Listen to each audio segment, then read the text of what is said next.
Hey guys, what's up? In this tutorial we're going to teach you how you can change the font for texts and text boxes on Canva. So let us get started.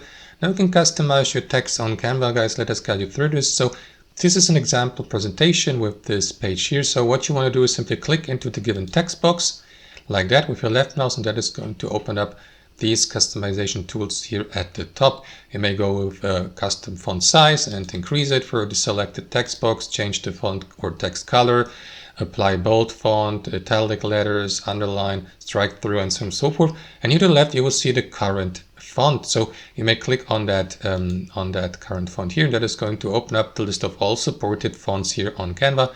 So simply go through that list to apply the one you would like to use. As you can see, you don't even have to highlight the entire text, but simply select the text box and apply your preferred font, like, I don't know, that one here or that one, and so on and so forth. And that's basically it, guys. That's how it works. Thanks for watching and have a wonderful day.